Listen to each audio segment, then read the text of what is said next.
जनक उवाच कथं ज्ञानम् अवाप्नोति कथं मुक्तिर्भविष्यति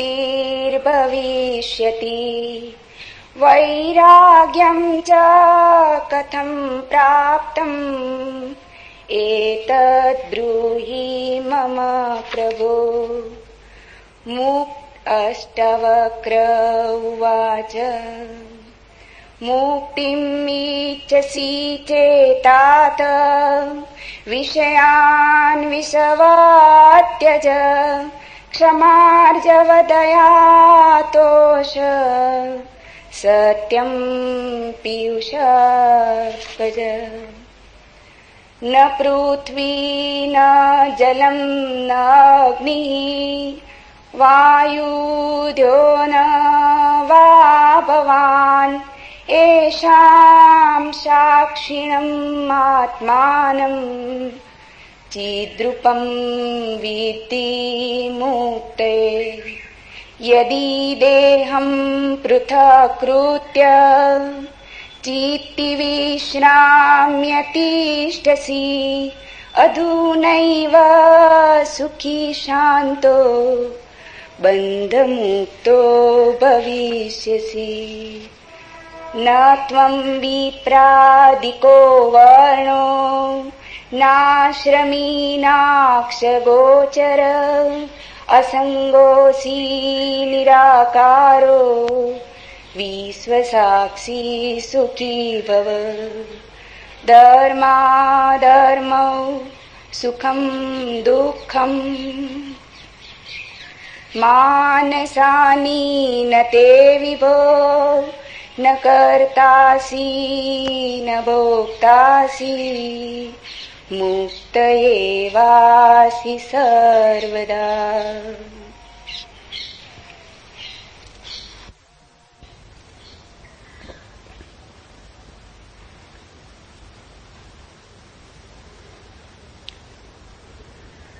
एक अनूठी यात्रा पर हम निकलते हैं। मनुष्य जाति के पास बहुत शास्त्र हैं, पर अष्टावक्र गीता जैसा शास्त्र नहीं। वेद फीके हैं, उपनिषद बहुत धीमी आवाज में बोलते हैं। गीता में भी ऐसा गौरव नहीं जैसा अष्टावक्र की संहिता में। कुछ बात ही अनूठी है। सबसे बड़ी बात तो यह है कि न समाज, न राजनीति, न जीवन की किसी और व्यवस्था का कोई प्रभाव अष्टावक्र के वचनों पर है। इतना शुद्ध भावातीत वक्तव्य है, समय और काल से अतीत, दूसरा नहीं। शायद इसीलिए अष्टावक्र की गीता, अष्टावक्र की संहिता का बहुत प्रभाव नहीं पड़ा। कृष्ण की गीता का बहुत प्रभाव पड़ा। पहला कारण, कृष्ण की गीता समन्वय है। सत्य की उतनी चिंता नहीं जितनी समन्वय की चिंता है। समन्वय का आग्रह इतना गहरा है कि अगर सत्य थोड़ा खो भी जाए तो कृष्ण राजी है। कृष्ण की गीता खिचड़ी जैसी है, इसलिए सभी को भाती है, क्योंकि सभी का कुछ ना कुछ उसमें मौजूद है। ऐसा कोई संप्रदाय खोजना मुश्किल है जो गीता में अपनी वाणी न खोज ले। ऐसा कोई व्यक्ति खोजना मुश्किल है जो गीता में अपने लिए कोई सहारा न खोज ले। इन सब के लिए अष्टावक्र की गीता बड़ी कठिन होगी। अष्टावक्र समन्वयवादी नहीं, सत्यवादी है। सत्य जैसा है वैसा कहा है, बिना किसी लाग लपेट के। सुनने वाले की चिंता नहीं, सुनने वाला समझेगा नहीं समझेगा इसकी भी चिंता नहीं। सत्य का ऐसा शुद्धतम वक्तव्य न पहले कहीं हुआ न फिर बाद में कभी हो सका। कृष्ण की गीता लोगों को प्रिय है क्योंकि अपना अर्थ निकाल लेना बहुत सुगम है। कृष्ण की गीता काव्यात्मक है। 2 2 5 भी हो सकते हैं, 2 2 3 भी हो सकते हैं। अष्टावक्र के साथ कोई खेल संभव नहीं, वहां 2 2 4 ही होते। अष्टावक्र का वक्तव्य शुद्ध गणित का वक्तव्य, वहां काव्य को जरा भी जगह नहीं, वहां कविता के लिए जरा सी भी छूट नहीं। जैसा है वैसा कहा है, किसी तरह का समझौता नहीं। कृष्ण की गीता पढ़ो तो भक्त अपना अर्थ निकाल लेता है, क्योंकि कृष्ण ने भक्ति की भी बात की। कर्मयोगी अपना अर्थ निकाल लेता है, क्योंकि कृष्ण ने कर्मयोग की भी बात की है। ज्ञानी अपना अर्थ निकाल लेता है, क्योंकि कृष्ण ने ज्ञान की भी बात की है। कृष्ण कहीं भक्ति को सर्वश्रेष्ठ कहते हैं, कहीं ज्ञान को सर्वश्रेष्ठ कहते हैं, कहीं कर्म को सर्वश्रेष्ठ कहते हैं। कृष्ण का वक्तव्य बहुत राजनीतिक है। वो राजनेता थे, कुशल राजनेता थे। सिर्फ राजनेता थे इतना ही कहना उचित नहीं, कुटिल राजनीतिज्ञ थे, डिप्लोमेट थे। उनके वक्तव्य में बहुत सी बातों का ध्यान रखा गया, इसलिए सभी को गीता भा जाती है। इसलिए तो गीता पर हजारों टीकाएं हैं, अष्टावक्र पर कोई चिंता नहीं करता, क्योंकि अष्टावक्र के साथ राजी होना हो तो तुम्हें अपने को छोड़ना पड़ेगा। बेशर्त तुम अपने को न ले जा सकोगे, तुम पीछे रहोगे तो ही जा सकोगे। कृष्ण के साथ तुम अपने को ले जा सकते हो। कृष्ण के साथ तुम्हें बदलने की कोई भी जरूरत नहीं। कृष्ण के साथ तुम मौजू पड़ सकते हो। इसलिए सभी सांप्रदायिकों ने कृष्ण की गीता पर टीकाएं लिखी। शंकर ने, रामानुज ने, निम्बारक ने, बल्लभ ने, सबने अपने अर्थ निकाल लिए। कृष्ण ने कुछ ऐसी बात कही है जो बहुअर्थी है, इसलिए मैं कहता हूं काव्यात्मक है। कविता में से मन चाहे अर्थ निकल सकते हैं। कृष्ण का वक्तव्य ऐसा है जैसे वर्षा में बादल गिरते, जो चाहो देख लो। कोई देखता हाथी की सूंड, कोई चाहे गणेश जी को देख ले। किसी को कुछ भी नहीं दिखाई पड़ता, वो कहता कहां की फिजूल बातें कर रहे हो।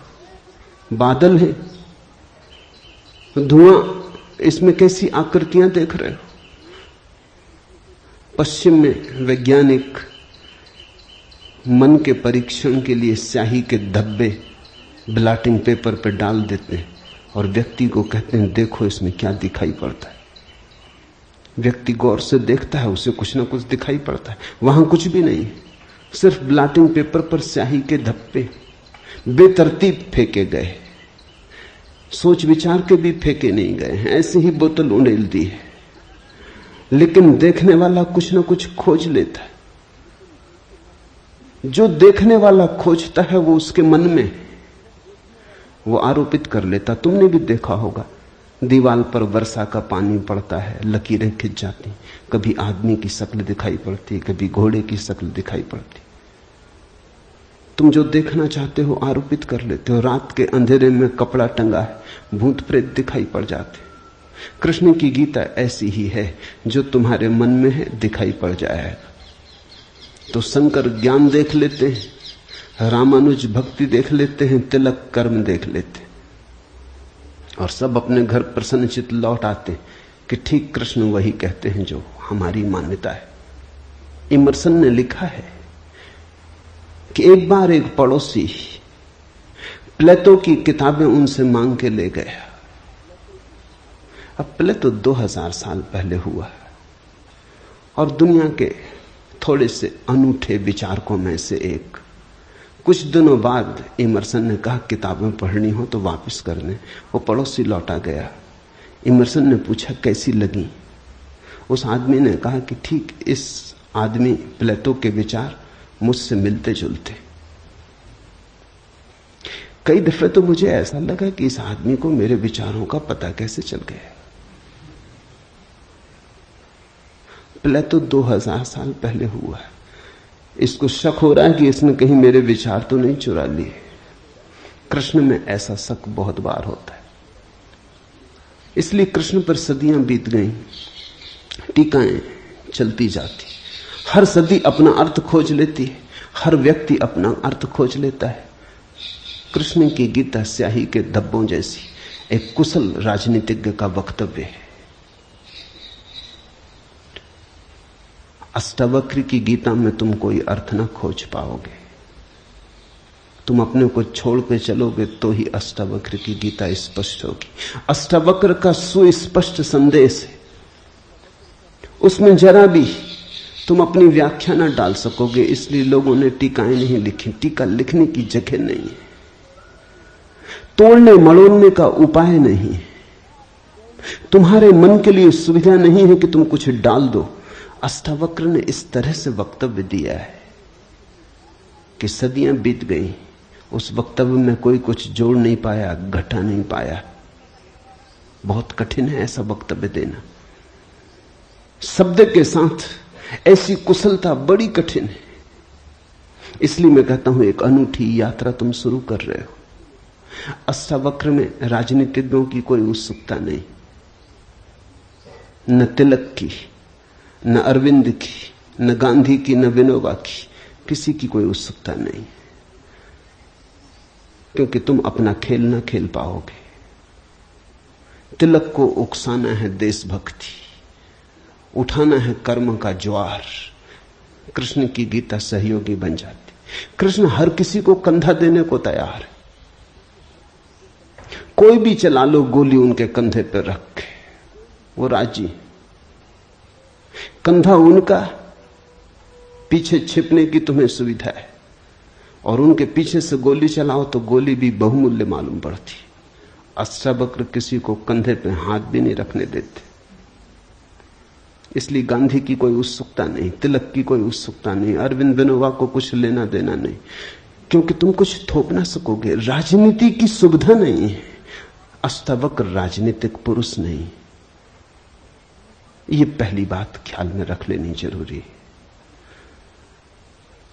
ऐसा सुस्पष्ट खुले आकाश जैसा वक्तव्य जिसमें बादल है ही नहीं, तुम कोई आकृति देख ना पाओगे, आकृति छोड़ोगे, सब बनोगे निराकार, अरूप के साथ जोड़ोगे संबंध, तो अष्टावक्र समझ में आएंगे।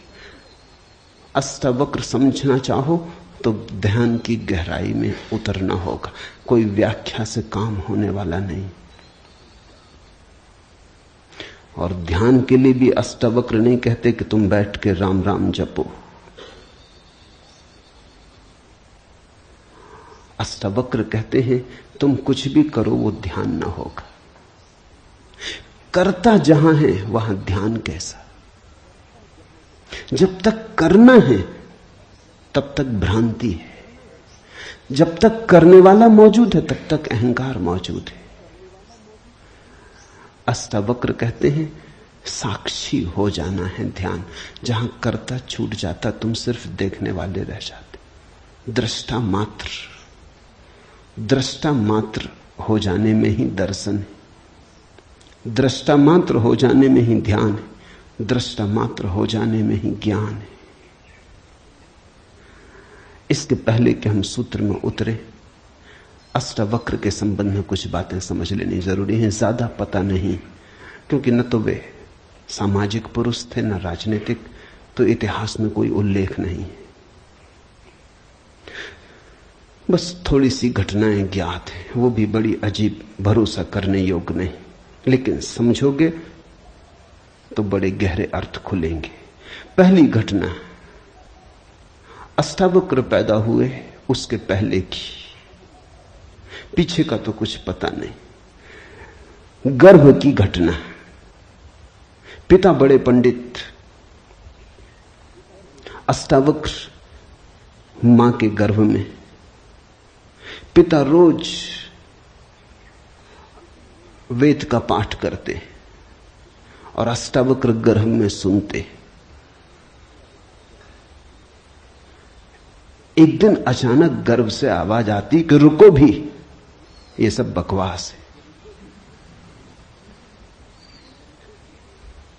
ज्ञान इसमें कुछ भी नहीं, बस शब्दों का संग्रह। शास्त्र में ज्ञान कहां? ज्ञान स्वयं में। शब्द में सत्य कहां? सत्य स्वयं में।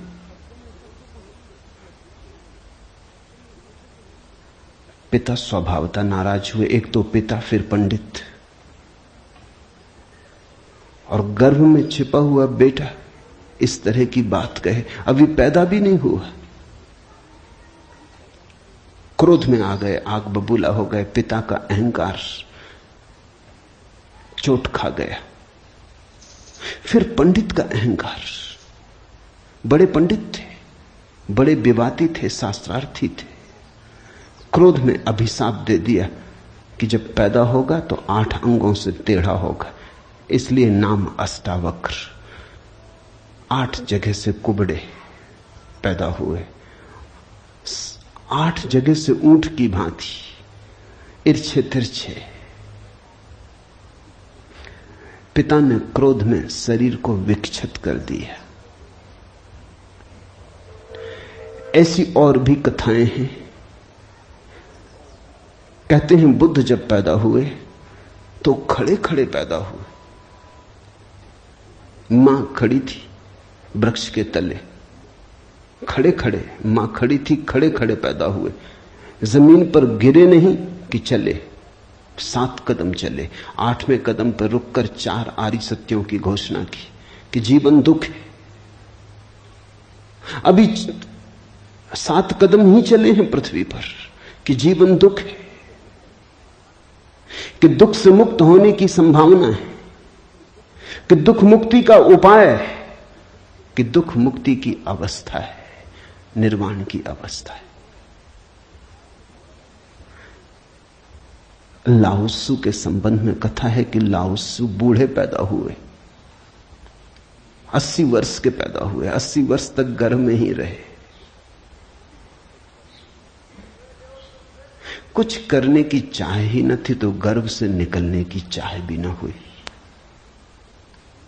कोई वासना ही न थी तो संसार में आने की भी वासना न हुई।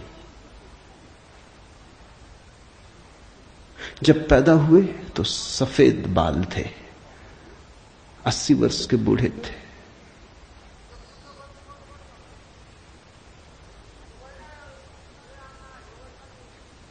जरथुस्त्र के संबंध में कथा है कि जब जरथुस्त्र पैदा हुए तो पैदा होते से ही खिलखिला के हंसे, मगर इन सबको मात कर दिया अष्टावक्र ने। ये तो पैदा होने की बात है। अष्टावक्र ने अपना पूरा वक्तव्य दे दिया पैदा होने के पहले। ये कथाएं महत्वपूर्ण हैं। इन कथाओं में इन व्यक्तियों के जीवन की सारी सार संपदा है, निचोड़ है। बुद्ध ने जो जीवन भर में कहा उसका निचोड़। बुद्ध ने अष्टांगिक मार्ग का उपदेश दिया तो 7 कदम चले, 8वें पर रुक गए। 8 अंग हैं कुल। पहुंचने की अंतिम अवस्था है सम्यक समाधि। उस समाधि की अवस्था में ही पता चलता है जीवन के पूरे सत्य का। वो 4 आर्य सत्यों की घोषणा करती। लाओत्सु बूढ़ा पैदा हुआ। लोगों को 80 साल लगते हैं, तब भी ऐसी समझ नहीं आ पाती। बूढ़े होकर भी लोग बुद्धिमान कहां हो पाते। बूढ़ा होना और बुद्धिमान होना पर्यायवाची तो नहीं। बाल तो धूप में भी पकाए जा सकते हैं। लाओत्सु की कथा इतना ही कहती है कि अगर जीवन में त्वरा हो तीव्रता हो तो जो 80 साल में घटता है वो एक क्षण में घट सकता है। प्रज्ञा की तीव्रता हो तो एक क्षण में घट सकता है। बुद्धि मलिन हो तो 80 साल में भी कहां घटता है। जरथुस्त्र जन्म के साथ ही हंसे। जरथुस्त्र का धर्म अकेला धर्म है दुनिया में जिसको हंसता हुआ धर्म कह सकते। अति पार्थिव पृथ्वी का धर्म है। इसलिए तो पारसी दूसरे धार्मिकों को धार्मिक नहीं मालूम होते, नाचते गाते प्रसन्न। जरथुस्त्र का धर्म हंसता हुआ धर्म है, जीवन के स्वीकार का धर्म है, निषेध नहीं है, त्याग नहीं है। तुमने कोई पारसी साधु देखा? नंग धड़ंग खड़ा हो जाए, छोड़ दे, धूप में खड़ा हो जाए, धूनी रमा के बैठ जाए? नहीं, पारसी धर्म में जीवन को सताने, कष्ट देने की कोई व्यवस्था नहीं। जरथुस्त्र का सारा संदेश यही है कि जब हंसते हुए परमात्मा को पाया जा सकता है तो रोते हुए क्यों पाना। जब नाचते हुए पहुंच सकते हैं उस मंदिर तक तो नाहक कांटे क्यों बोने। जब फूलों के साथ जाना हो सकता है तो ये दुखवाद क्यों। इसलिए ठीक है, प्रतीक ठीक है कि जरथुस्त्र पैदा होते हंसे। इन कथाओं में इतिहास मत खोजना, ऐसा हुआ है ऐसा नहीं है, लेकिन इन कथाओं में एक बड़ा गहरा अर्थ है। तुम्हारे पास एक बीज पड़ा है, जब तुम बीज को देखते हो तो इससे पैदा होने वाले फूल की कोई भी तो खबर नहीं मिलती। ये क्या हो सकता है इसकी भनक भी तो नहीं आती। ये कमल बनेगा, खिलेगा, जल में रहेगा और जल से अछूता रहेगा, सूरज की किरणों पर नाचेगा और सूरज भी ईर्ष्यालु होगा इसके सौंदर्य से, इसकी कोमलता से, इसके अपूर्व गरिमा, इसके प्रसाद से, इसकी सुगंध आकाश में उड़ेगी। ये बीज को देखकर तो पता भी नहीं चलता। बीज को तो देख के इसकी कोई कल्पना भी नहीं कर सकता, अनुमान भी नहीं कर सकता।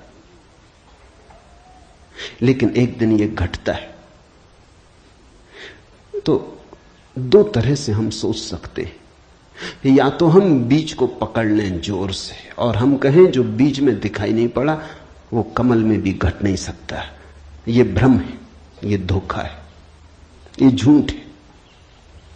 जिनको हम तर्कनिष्ठ कहते हैं, संदेहशील कहते हैं, उनका यही आधार है। वो कहते हैं जो बीज में नहीं दिखाई पड़ा वो फूल में हो नहीं सकता, कहीं भ्रांति हो रही है। इसलिए संदेहशील व्यक्ति बुद्ध को मान नहीं पाता, महावीर को स्वीकार नहीं कर पाता, जीसस को अंगीकार नहीं कर पाता, क्योंकि वो कहते हैं हमने जाना इनको। जीसस अपने गांव में आए, बड़े हैरान हुए, गांव के लोगों ने कोई चिंता ही न की। जीसस का वक्तव्य है कि पैगंबर की अपने गांव में पूजा नहीं होती। कारण क्या रहा होगा, क्यों नहीं होती गांव में पूजा पैगंबर की? गांव के लोगों ने बचपन से देखा, बड़े ही जोसेफ का लड़का है, लकड़ियां ढोते देखा, रिंदा चलाते देखा, लकड़ियां चीरते देखा, पसीने से लथपथ देखा, सड़कों पर खेलते देखा, झगड़ते देखा। गांव के लोग इसे बचपन से जानते हैं, बीज की तरह देखा। आज अचानक ये हो कैसे सकता है कि परमात्मा का पुत्र हो गए? नहीं, जिसने बीज को देखा है वो फूल को मान नहीं पाता। वो कहता है जरूर धोखा होगा, बेईमानी होगी, ये आदमी पाखंडी है। बुद्ध अपने घर वापस लौटे तो पिता, सारी दुनिया को जो दिखाई पड़ रहा था वो पिता को दिखाई नहीं पड़ा। सारी दुनिया अनुभव कर रही थी एक प्रकाश, दूर दूर तक खबरें जा रही थी, दूर देशों से लोग आने शुरू हो गए थे। लेकिन जब वो वापस बुद्ध घर आए 12 साल बाद, तो पिता ने कहा मैं तुझे अभी भी क्षमा कर सकता हूं, यद्यपि तूने काम तो बुरा किया है, सताया तो तूने हमें, अपराध तो तूने किया, लेकिन मेरे पास पिता का हृदय, मैं माफ कर दूंगा, द्वार तेरे लिए खुले, मगर फेंक ये भिक्षा का पात्र, हटा ये भिक्षु का वेश, ये सब नहीं चलेगा। तो वापस लौटा, ये राज्य तेरा है, मैं बूढ़ा हो गया, इसको कौन संभालेगा? हो गया बचपना बहुत, अब बंद करो ये सब खेल। बुद्ध ने कहा, कृपा कर मुझे देखें तो, जो गया था वो वापस नहीं आया है, ये कोई और ही आया है जो आपके घर पैदा हुआ था, वही वापस नहीं आया है, ये कोई और ही आया है, बीज फूल होके आया है। गौर से तो देखो, पिता ने कहा तू मुझे सिखाने चला है। पहले दिन से जब तू पैदा हुआ था तब से तुझे जानता हूं।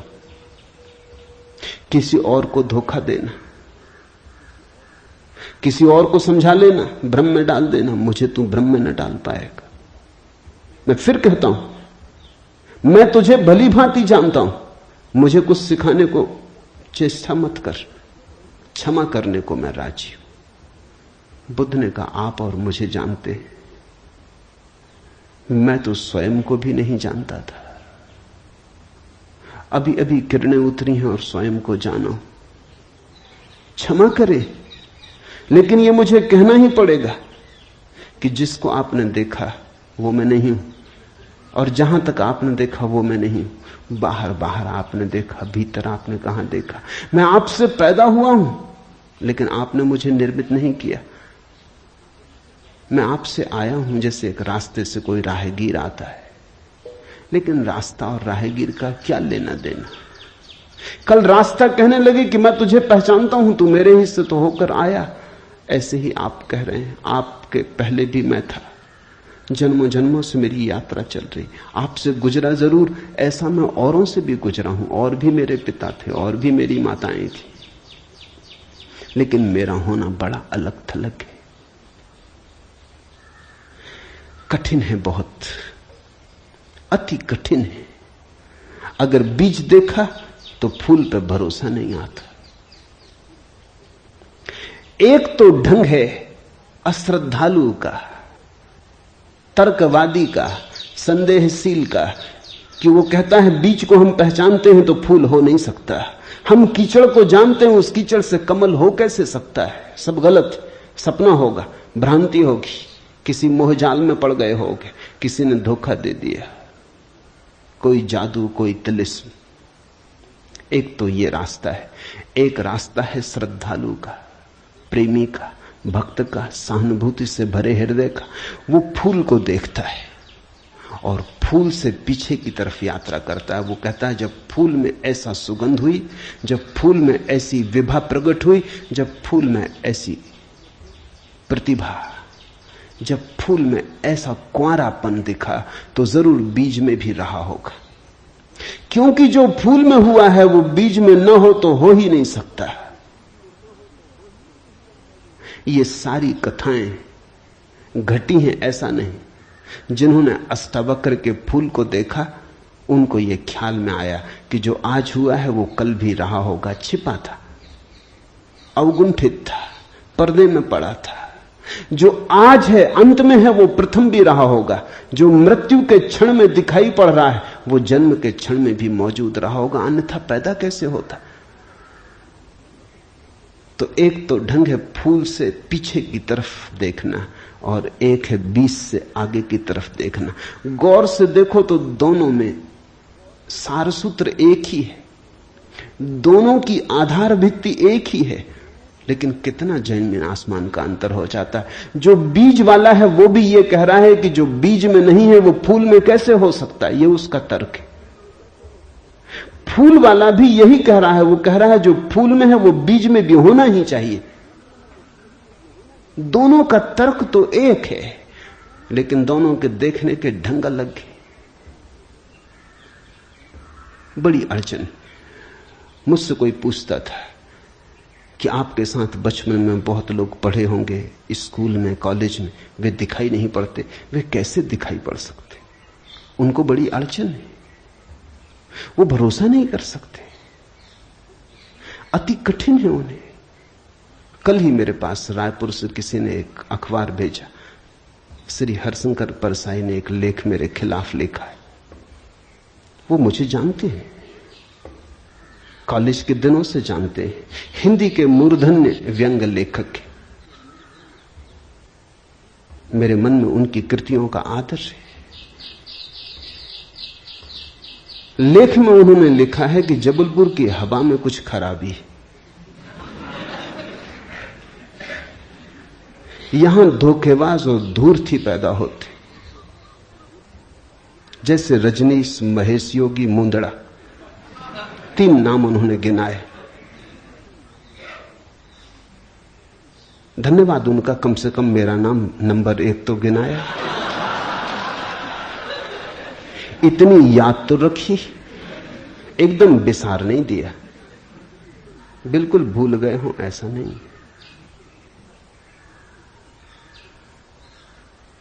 लेकिन अड़चन स्वाभाविक है, सीधी साफ है, मैं उनकी बात समझ सकता हूं। यह असंभव है बीज को देखा तो फूल में भरोसा। फिर जिन्होंने फूल को देखा उन्हें बीज में भरोसा मुश्किल हो जाता है।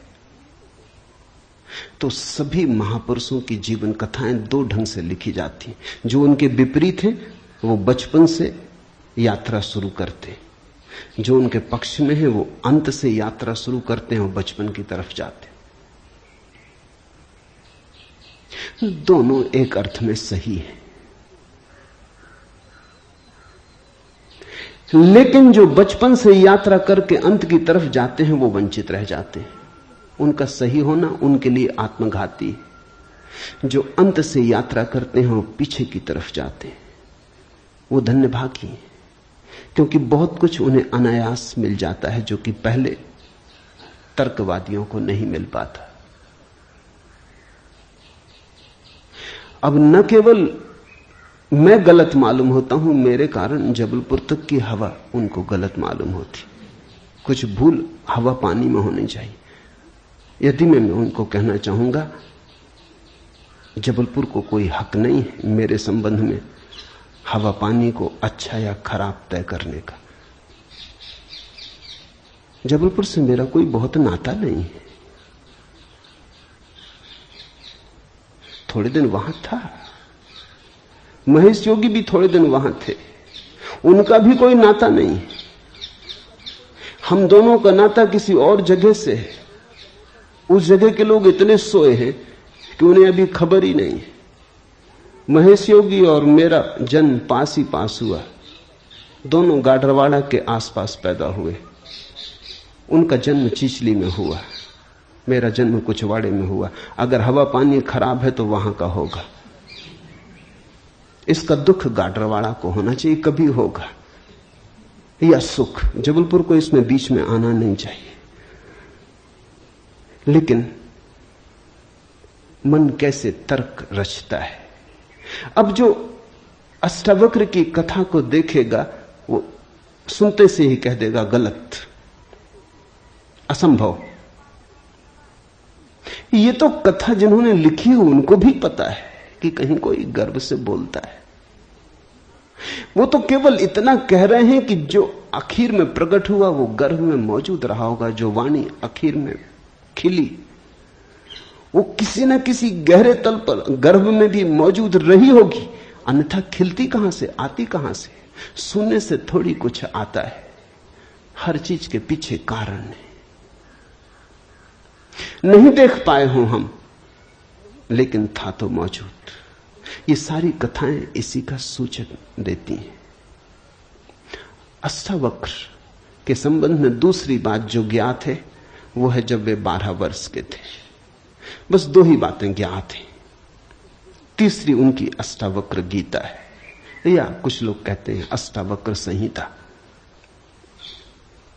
जब वे 12 वर्ष के थे तो एक बड़ा विशाल शास्त्रार्थ जनक ने रचा। जनक सम्राट थे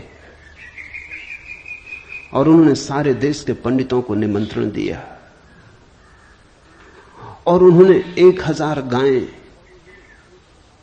राजमहल के द्वार पर खड़ी कर दी और उन्होंने गायों के सींगों पर सोना मढ़ दिया और हीरे जवाहरात लटका दिए और कहा जो भी विजेता होगा वो इन गांवों को हाँक के ले जाए।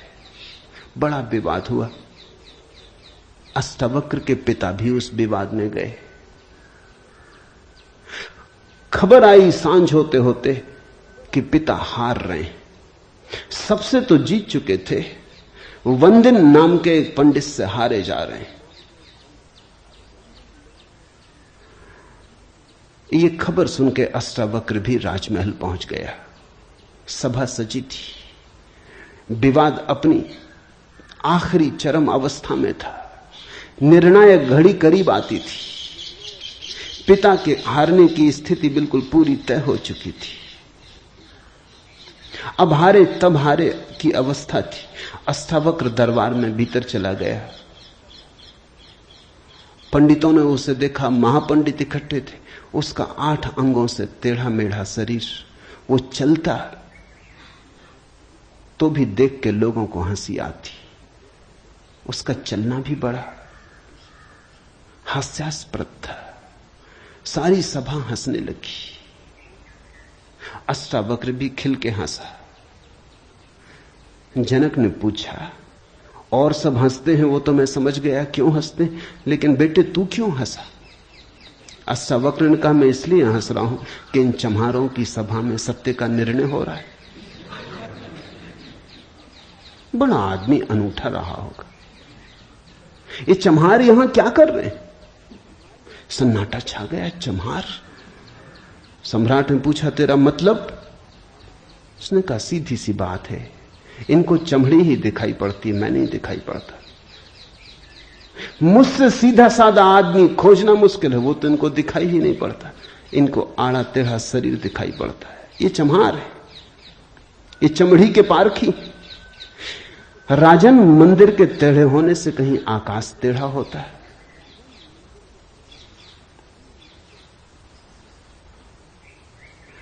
घड़े के फूटे होने से कहीं आकाश फूटता है?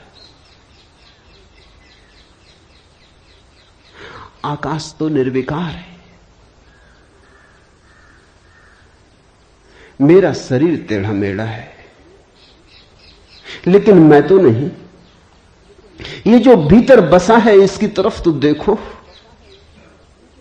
इससे तुम सीधा साधा और कुछ खोज ना सकोगे।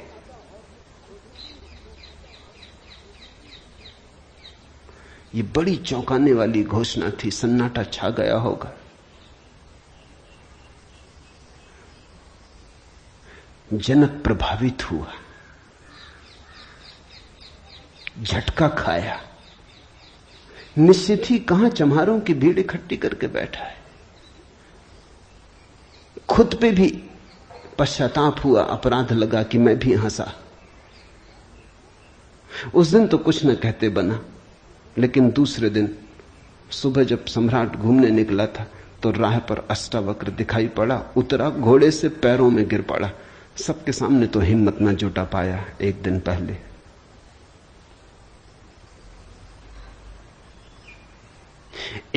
पहले तो कहा था, बेटे तू क्यों हंसता है?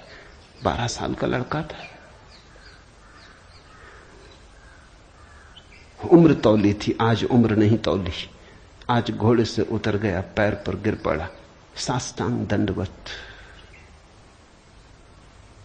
और कहा, पधारें राजमहल, मेरी जिज्ञासाओं का समाधान करें।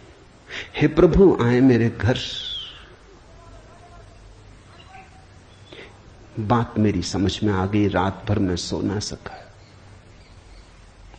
ठीक ही कहा, शरीर को ही जो पहचानते हैं उनकी पहचान गहरी कहां। आत्मा के संबंध में विवाद कर रहे हैं और अभी भी शरीर में रस और विरस पैदा होता है, घृणा, आकर्षण पैदा होता है। मर्त्य को देख रहे हैं, अमृत की चर्चा करते हैं।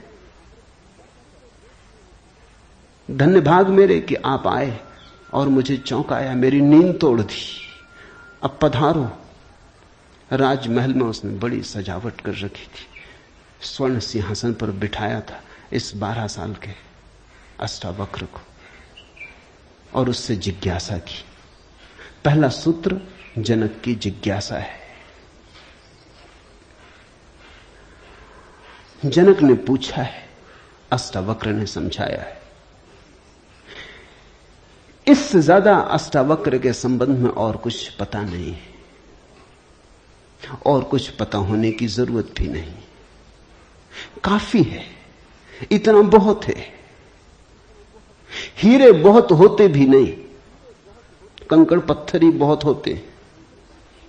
हीरा एक भी काफी होता है। ये दो छोटी सी घटनाएं हैं। एक तो जन्म के पहले की गर्भ से आवाज और घोषणा कि क्या पागलपन में पड़े हो, शास्त्र में उलझे हो, शब्द में उलझे हो, जागो। ये ज्ञान नहीं है, ये सब उधार है, ये सब बुद्धि का ही जाल है, अनुभव नहीं।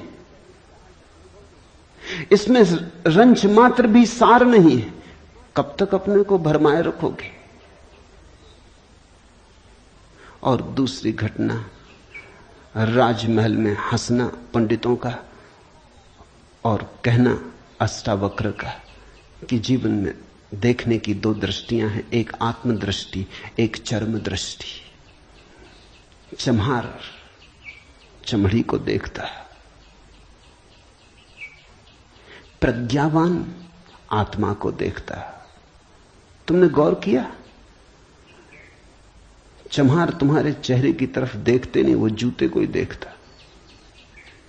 असल में चम्हार जूते को देख के सब पहचान लेता तुम्हारे संबंध में कि आर्थिक हालत कैसी है, सफलता मिल रही कि विफलता मिल रही, भाग्य कैसा चल रहा, वो सब जूते में लिखा है। जूते की सिलवटें कह देती, जूते की दशा कह देती, जूते में तुम्हारी आत्मकथा लिखी। चम्हार पढ़ लेता। जूते में चमक, जूते का ताजा और नया होना चम्हार तुमसे प्रसन्नता से मिलता है। जूता ही उसके लिए तुम्हारी आत्मा का सबूत है। दर्जी कपड़े देखता है, तुम्हारा कोट कपड़ा देख के समझ लेता हालत कैसी। सबकी अपनी बंधी हुई दृष्टियां हैं। सिर्फ आत्मवान ही आत्मा को देखता है, उसकी कोई दृष्टि नहीं है, उसके पास दर्शन है। एक छोटी घटना और जो अष्टावक्र के जीवन से संबंधित नहीं, रामकृष्ण और विवेकानंद के जीवन से संबंधित है, लेकिन अष्टावक्र से उसका जोड़ है। फिर हम सूत्रों में प्रवेश करें। विवेकानंद रामकृष्ण के पास आए तब उनका नाम नरेंद्रनाथ था। विवेकानंद तो बाद में रामकृष्ण ने उनको पुकारा। जब आए रामकृष्ण के पास तो अति विवादी थे, नास्तिक थे, तर्कवादी थे, हर चीज के लिए प्रमाण चाहते थे। कुछ चीजें हैं जिनके लिए कोई प्रमाण नहीं, मजबूरी है। परमात्मा के लिए कोई प्रमाण नहीं है और प्रमाण नहीं, प्रेम के लिए कोई प्रमाण नहीं है और प्रमाण नहीं, सौंदर्य के लिए कोई प्रमाण नहीं है और प्रमाण नहीं है। अगर मैं कहूं देखो ये खजूरेना के वृक्ष कैसे सुंदर, और तुम कहो हमें तो कोई सौंदर्य दिखाई नहीं पड़ता, वृक्ष जैसे वृक्ष, सिद्ध करें मुश्किल हो जाएगी। कैसे सिद्ध करें कि सुंदर है? सुंदर होने के लिए सौंदर्य की परख चाहिए और तो कोई उपाय नहीं, आंख चाहिए और तो कोई उपाय नहीं। कहते हैं मजनू ने कहा कि लैला को जानना हो तो मजनू की आंख चाहिए। ठीक कहा, लैला को देखने का और कोई उपाय ही नहीं। मजनू को बुलाया था उसके गांव के राजा ने और कहा था तू पागल है, मैं तेरी लैला को जानता हूं, साधारण सी लड़की है, काली कलूटी, कुछ खास नहीं, तुझ पे मुझे दया आती। ये मेरे राजमहल की 12 लड़कियां खड़ी, ये इस देश की सुंदरतम स्त्रियां, इनमें से तू कोई भी चुन ले, ये तुझे रोते देख के मेरा भी प्राण रोता है। उसने देखा और उसने कहा इनमें तो लैला कोई भी नहीं, ये तो लैला के मुकाबले तो दूर, उसके चरण की धूल भी नहीं। सम्राट कहने लगा मजनू तू पागल है। मजनू ने कहा यह हो सकता है, लेकिन एक बात आपसे कहना चाहता हूं, लैला को देखना हो तो मजनू की आंख चाहिए।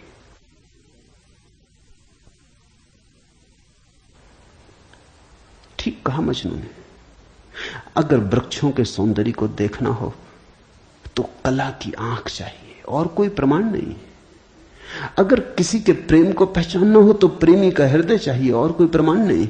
और परमात्मा तो इस जगत के सारे सौंदर्य और सारे प्रेम और सारे सत्य का इकट्ठा नाम है।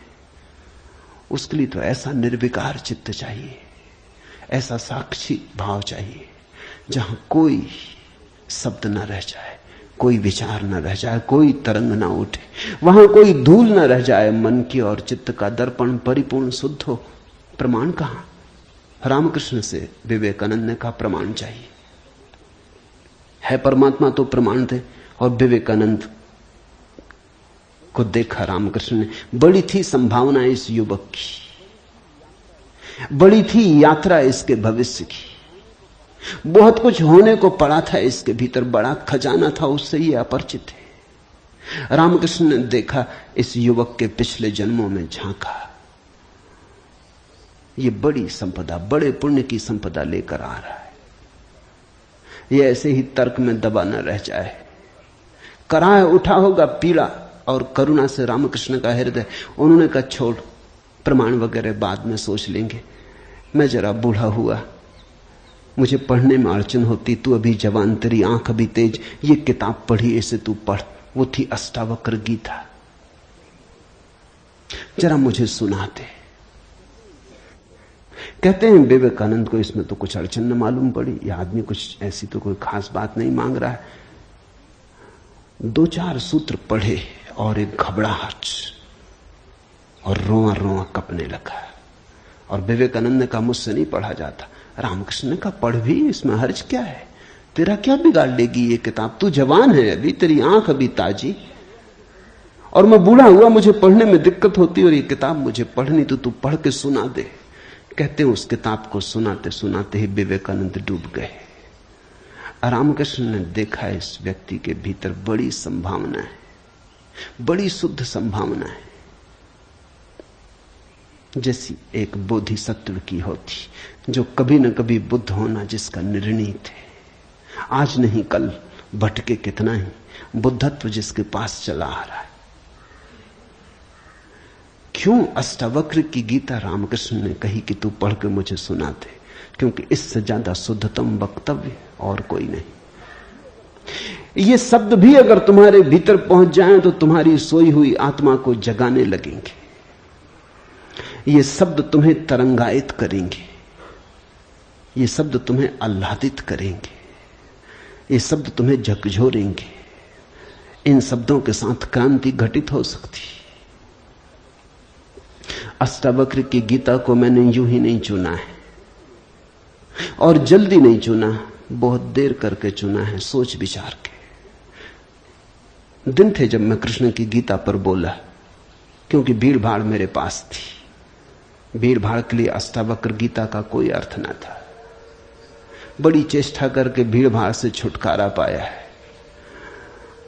अब तो थोड़े से विवेकानंद यहां हैं, अब तो उनसे बात करनी है जिनकी बड़ी संभावना है। उन थोड़े से लोगों के साथ मेहनत करनी है जिनके साथ मेहनत का परिणाम हो सकता है।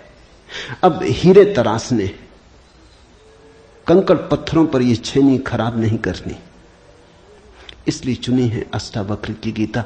तुम तैयार हुए हो इसलिए चुनी। पहला सूत्र, जनक ने कहा, हे प्रभु, पुरुष ज्ञान को कैसे प्राप्त होता है और मुक्ति कैसे होगी और वैराग्य कैसे प्राप्त होगा, यह मुझे कहिए। एतत् मम ब्रूहि प्रभो, मुझे समझाएं प्रभु। 12 साल के लड़के से सम्राट जनक का कहना, हे प्रभु, भगवान मुझे समझाएं। एतत् मम ब्रूहि, मुझे ना समझ को कुछ समझ दें, मुझे अज्ञानी को जगाएं। 3 प्रश्न पूछे हैं। कथम ज्ञानम, कैसे होगा ज्ञान? साधारणता तो हम सोचेंगे कि यह भी कोई पूछने की बात है, किताबों में भरा पड़ा है। जनक भी जानता था किताबों में भरा पड़ा है वो ज्ञान नहीं, वो केवल ज्ञान की धूल है, राख है। ज्ञान की ज्योति जब जलती है तो पीछे राख छूट जाती है, राख इकट्ठी होती चली जाती, शास्त्र बन जाती। वेद राख है। कभी जलते हुए अंगारे थे, ऋषियों ने उन्हें अपनी आत्मा में जलाया था, फिर राख रह गए।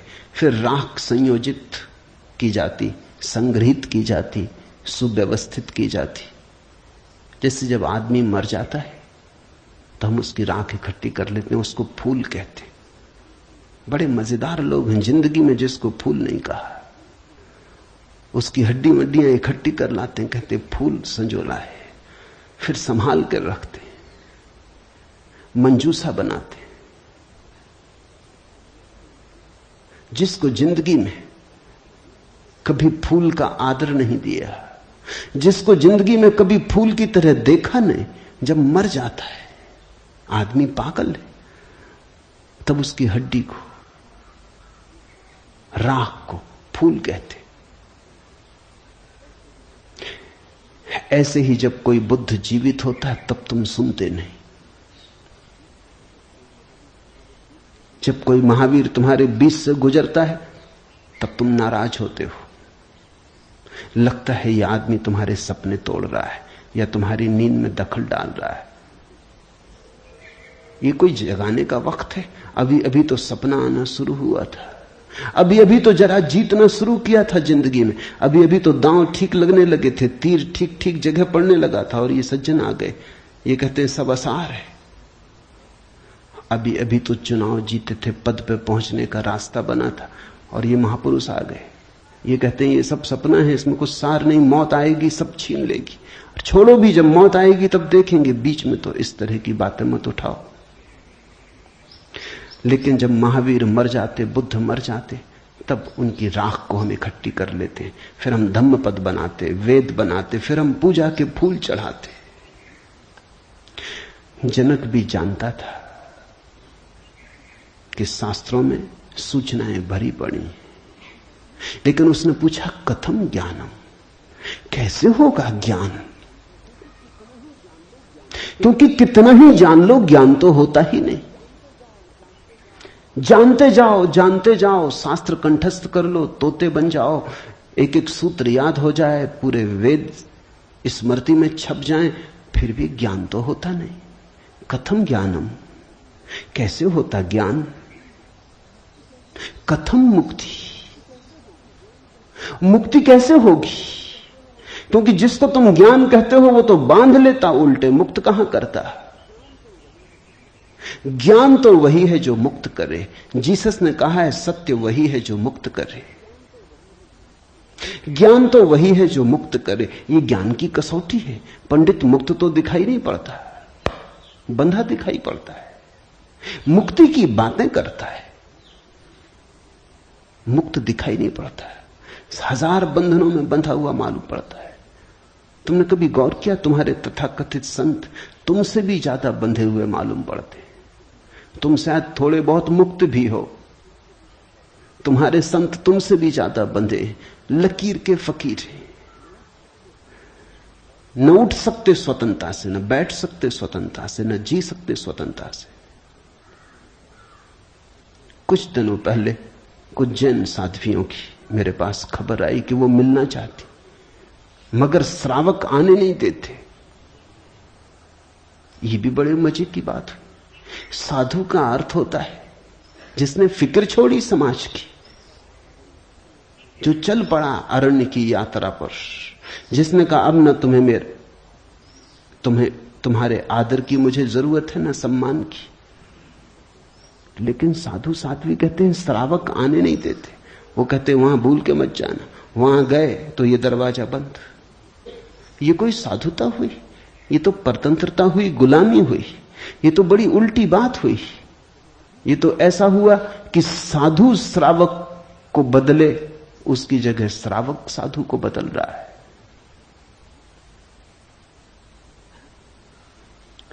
एक मित्र ने आके मुझे कहा, एक जैन साध्वी आपकी किताबें पढ़ती लेकिन चोरी से।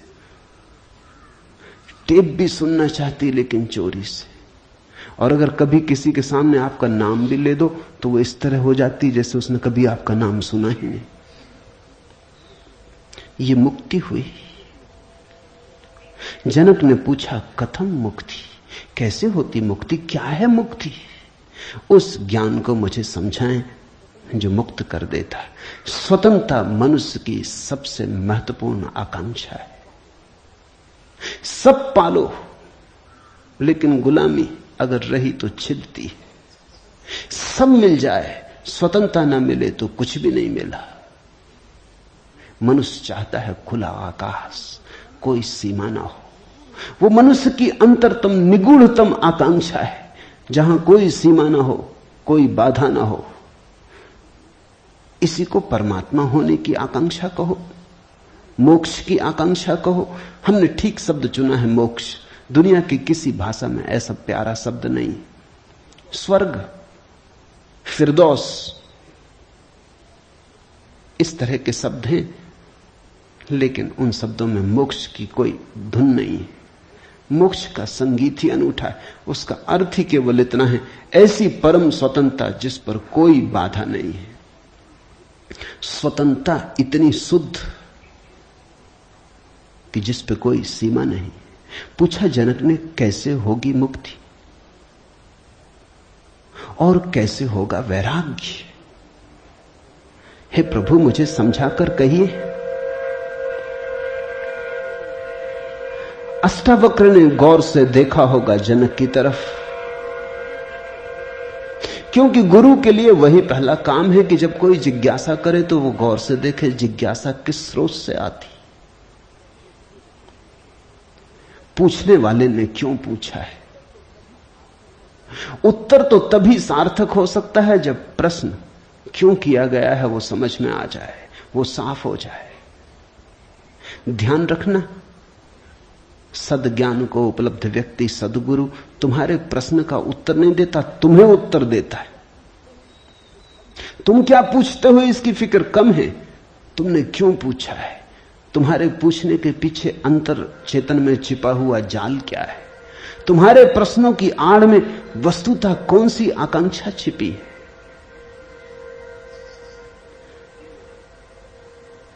दुनिया में 4 तरह के लोग हैं, ज्ञानी, मुमुक्षु, अज्ञानी, मूढ़। और दुनिया में 4 ही तरह की जिज्ञासाएं होती। ज्ञानी की जिज्ञासा तो निशब्द होती, कहना चाहिए ज्ञानी की जिज्ञासा तो जिज्ञासा होती ही नहीं। जान लिया, जानने को कुछ बचा नहीं, पहुंच गए, चित्त निर्मल हुआ, शांत हुआ, घर लौट आए, विश्राम में आ गए। तो ज्ञानी की जिज्ञासा तो जिज्ञासा जैसी होती ही नहीं। इसका यह अर्थ नहीं कि ज्ञानी सीखने को तैयार नहीं होता।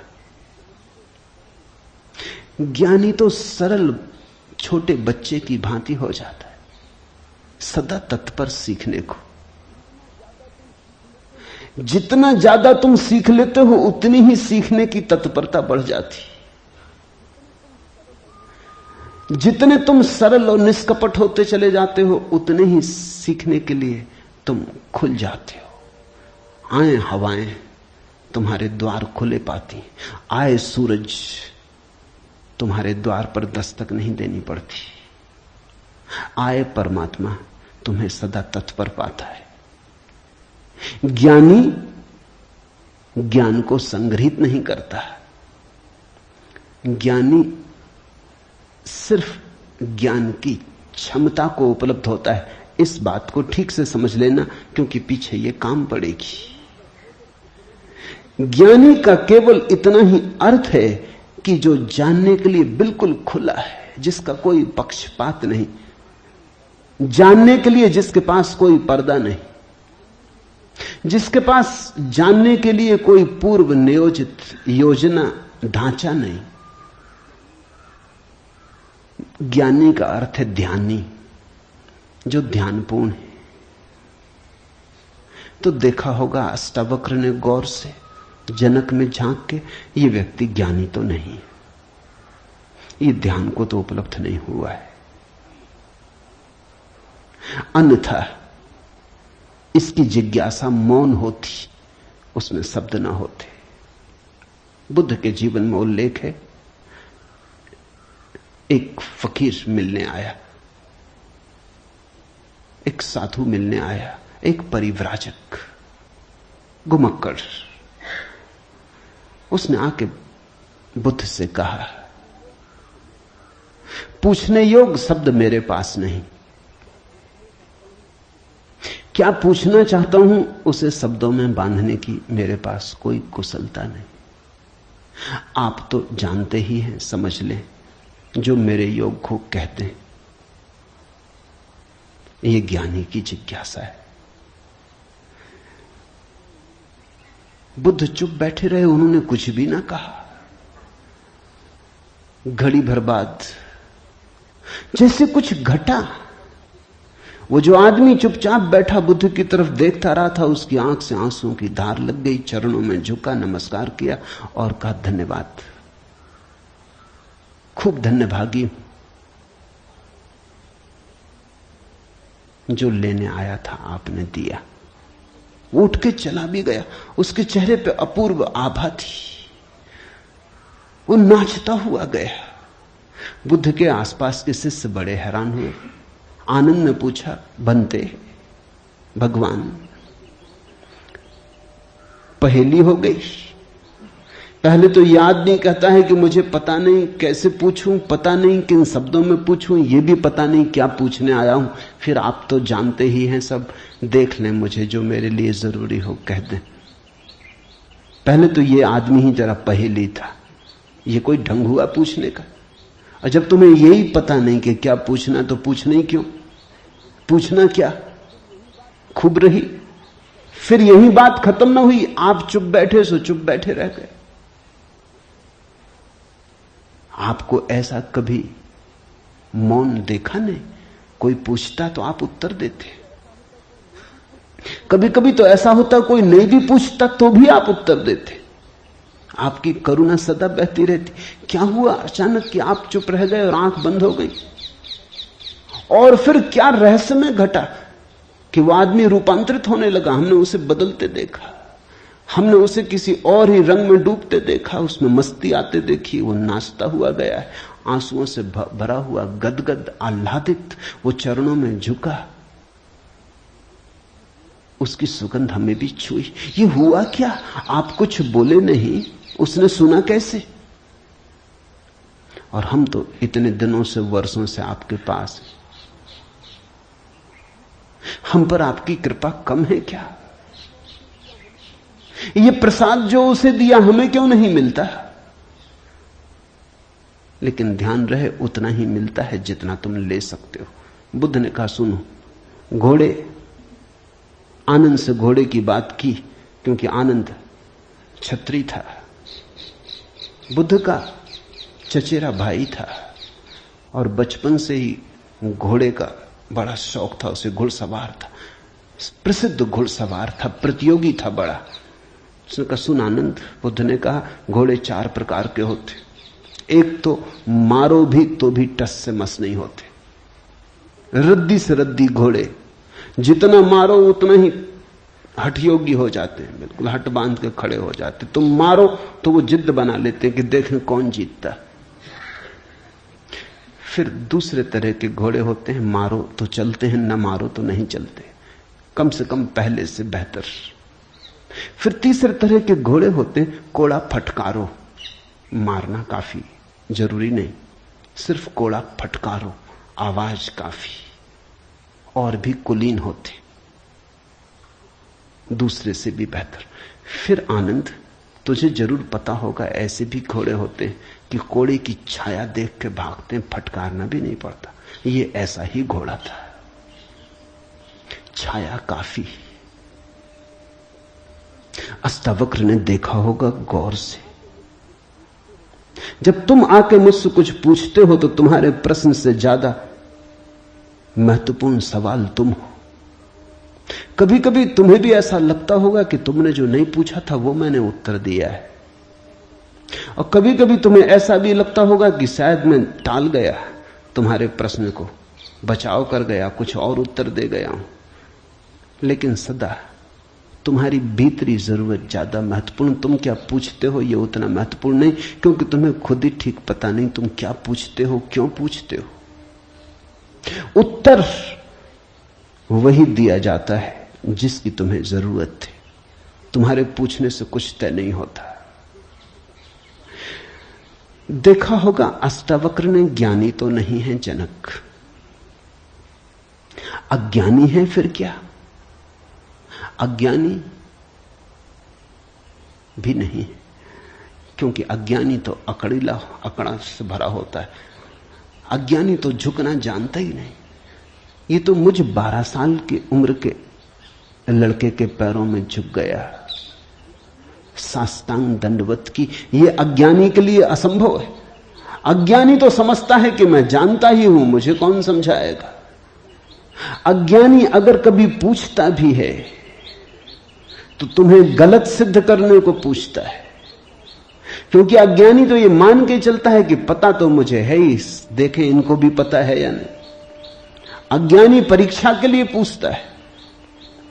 नहीं, इसकी आंखें जनक की तो बड़ी निर्मल है। मुझ 12 साल के अनजान अपरिचित लड़के को सम्राट होते हुए भी इसने कहा, एतत् मम ब्रूहि प्रभो, हे प्रभु मुझे समझा के कहें। नहीं, ये विनयशील है, अज्ञानी तो नहीं।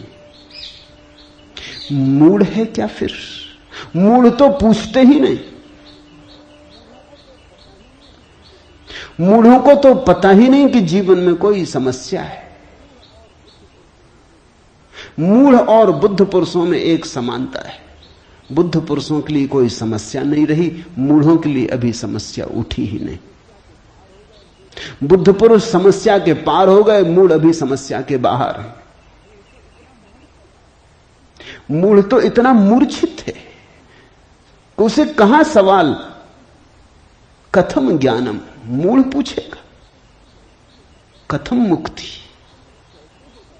मूढ़ पूछेगा कैसे होगा वैराग्य, मूढ़ पूछेगा असंभव। मूढ़ अगर पूछेगा भी तो पूछता है राग में सफलता कैसे मिलेगी। मूढ़ अगर पूछता भी है तो पूछता है संसार में और थोड़े ज्यादा दिन कैसे रहना हो जाए, मुक्ति नहीं। मूढ़ पूछता है बंधन सोने के कैसे बने, बंधन में हीरे जवाहरात कैसे जड़े। मूढ़ पूछता भी है तो ऐसी बातें पूछता है। ज्ञान, मूढ़ तो मानता ही नहीं कि ज्ञान हो सकता है, वो तो संभावना को स्वीकार नहीं करता। वो तो कहता कैसा ज्ञान। मूढ़ तो पशुवत जीता है। नहीं, ये जनक मूढ़ भी नहीं है, मुमुक्षु है। मुमुक्षु शब्द समझना जरूरी है। मोक्ष की आकांक्षा, मुमुक्षा। अभी मोक्ष के पास नहीं पहुंचा, ज्ञानी नहीं है। मोक्ष के प्रति पीठ करके नहीं खड़ा, मूढ़ नहीं है। मोक्ष के संबंध में कोई धारणाएं पकड़ के नहीं बैठा, अज्ञानी भी नहीं है, मुमुक्षु है। मुमुक्षु का अर्थ है सरल है इसकी जिज्ञासा। न मूढ़ता से अपवित्र हो रही है, न अज्ञानपूर्ण धारणाओं से विकृत हो रही है। शुद्ध है इसकी जिज्ञासा, सरल चित्त से पूछा है। अष्टावक्र ने कहा, हे प्रिय, यदि तू मुक्ति को चाहता है तो विषयों को विष के समान छोड़ दे और क्षमा, आर्जव, दया, संतोष और सत्य को अमृत के समान सेवन कर।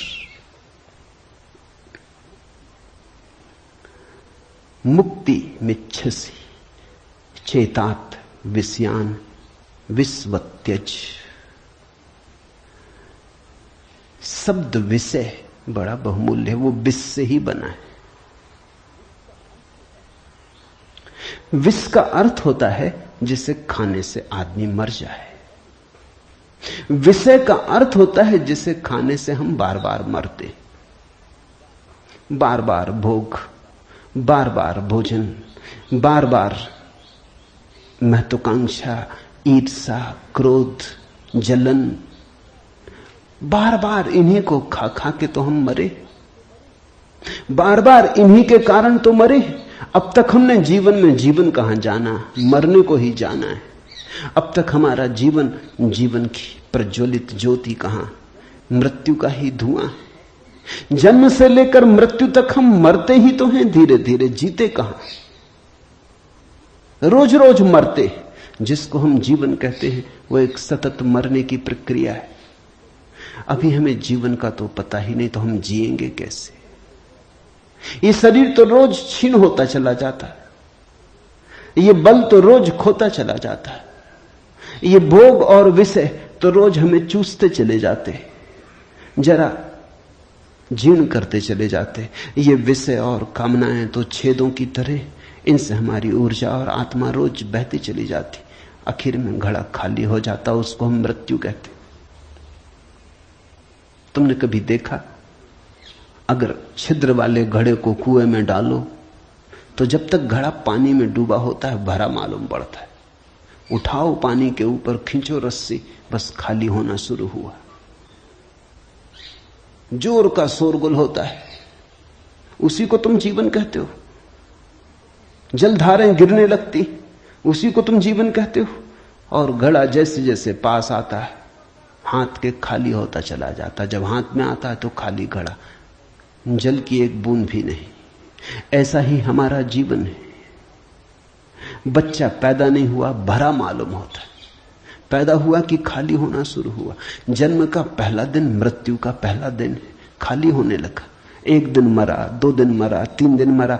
जिनको तुम जन्मदिन कहते हो अच्छा हो, मृत्यु दिन कहो तो ज्यादा सत्यतर होगा। 1 साल मर जाते हो, उसको कहते हो चलो एक जन्मदिन आ गया। 50 साल मर गए, कहते हो 50 साल जी लिए, स्वर्ण जयंती मनाए। 50 साल मरे, मौत करीब आ रही, जीवन दूर जा रहा है, घड़ा खाली हो रहा है। जो दूर जा रहा है उसके आधार पर तुम जीवन को सोचते हो, या जो पास आ रहा है उसके आधार पर? यह कैसा उल्टा गणित। हम रोज मर रहे हैं, मौत करीब सरकती आती।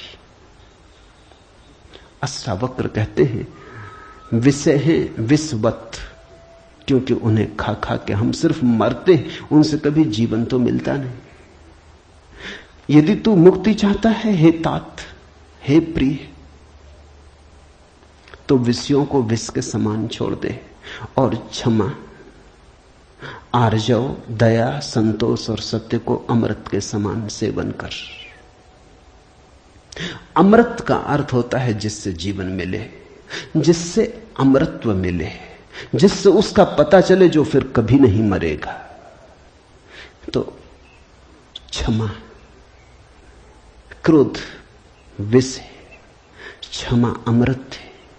आर्जव, कुटिलता विष है, सीधा सरलपन आर्जव अमृत है। दया,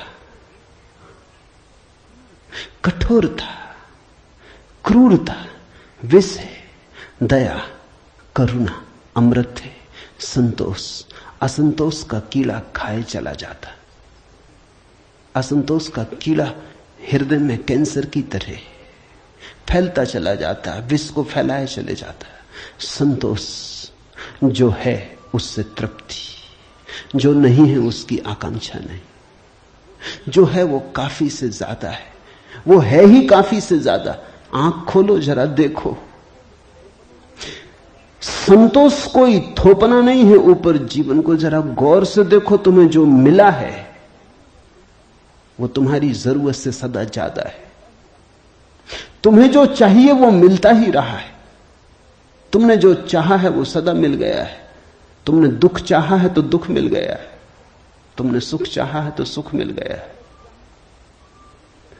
तुमने गलत चाहा तो गलत मिल गया है।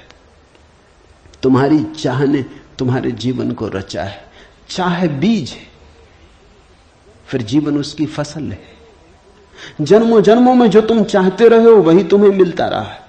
कई बार तुम सोचते हो हम कुछ और चाह रहे हैं, जब मिलता है तो कुछ और मिलता है। तो तुम्हारे चाहने में भूल नहीं हुई है, सिर्फ तुमने चाहने के लिए गलत शब्द चुन लिया था। जैसे तुम चाहते हो सफलता, मिलती है विफलता, तुम कहते हो विफलता मिल रही, चाही तो सफलता थी।